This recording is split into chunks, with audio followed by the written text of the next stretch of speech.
This channel does not promote any violent, harmful, or illegal activities. All content provided by this channel is meant for an educational purpose only. উৎসবের মৌসুম শুরুর ঠিক আগে জালে সন্দেহভাজন 5 ISIS জঙ্গি দিল্লি পুলিশের স্পেশাল সেলের জালে মাস্টারমাইন্ড আশরাফ দানিশের কাছে বাজেয়াপ্ত দেশি পিস্তল, কার্তুজ, আইইডি সরঞ্জাম। পাক হ্যান্ডলারদের সঙ্গে এনক্রিপ্টেড অ্যাপে যোগ ছিল দানিশের। পাক হ্যান্ডলারদের নির্দেশে ধর্মীয় উস্কানি দেওয়ার কাজ সে চালাচ্ছিল। দানিশের নেতৃত্বে বিস্ফোরক তৈরির কাজ করছিল বাকি জঙ্গিরা। সুজয় আমাদের প্রতিনিধি এই মুহূর্তে সরাসরি আমাদের সঙ্গে রয়েছেন। সুজয়, ঠিক মৌসুমের আগেই 5 আইসিস জঙ্গি জালে এসেছে, কি তথ্য পাওয়া যাচ্ছে? এটা কতটা উদ্বেগের? আর কি কি করা হচ্ছে এজেন্সিদের মাধ্যমে? আর কোথায় কি আছে জানার জন্য?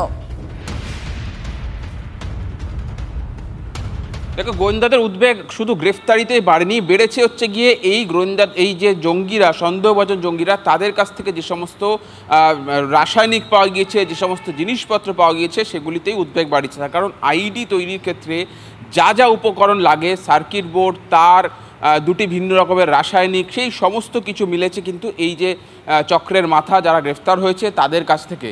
এবং তাদের কাছ থেকে একাধিক মোবাইল উদ্ধার করা হয়েছে। এবং মোবাইল ঘেটে যখন দিল্লি পুলিশের স্পেশাল সেলের অফিসাররা দেখেছেন যে তাদের মোবাইলে একাধিক এনক্রিপ্টেড অ্যাপস রয়েছে, অর্থাৎ আমরা যেগুলো ব্যবহার করি সাধারণত হোয়াটসঅ্যাপ বা টেলিগ্রাম বা প্রচলিত যে অ্যাপসগুলো, সেগুলি নয়, অপ্রচলিত অ্যাপস কিন্তু এনক্রিপ্টেড অ্যাপস সেগুলি রয়েছে। এবং সেগুলির সঙ্গে সরাসরি পাকিস্তানে তাদের যে হ্যান্ডলার, তাদের যে মাথা রয়েছে, তাদের সঙ্গে নিয়মিত কথোপকথন হতো।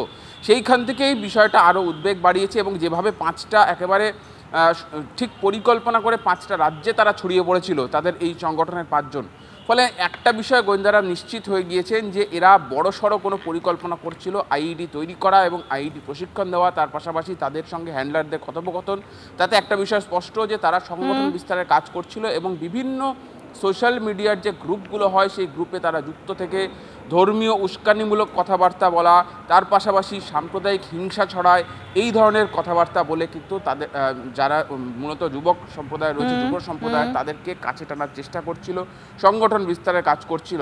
ফলে এখন যেটা গোয়েন্দারা জানার চেষ্টা করছে যে এই সংগঠন কি তারা স্লিপার সেল তৈরি করেছিল, সেই স্লিপার সেল কি অ্যাক্টিভেট করেছিল, তার কারণ 5 রাজ্যে তারা গিয়েছিল, তাহলে কি আরও কোনো রাজ্য, আরও কোনো শহরে তাদের অন্যান্য যারা স্লিপার সেলের মেম্বার, সদস্য, তারা রয়েছে?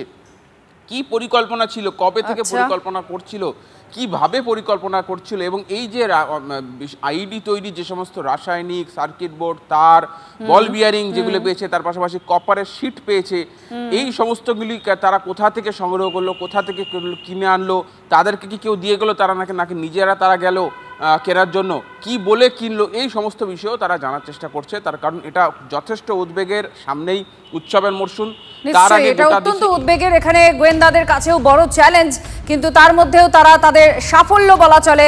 5 জন জঙ্গিকে, আইসিস জঙ্গিকে তারা জালে আনতে পেরেছে এবং জানার চেষ্টা করা হচ্ছে যে আর কারা আছে, কি করতে চলেছে, পুরো বিষয়টা এখন খতিয়ে দেখা হচ্ছে।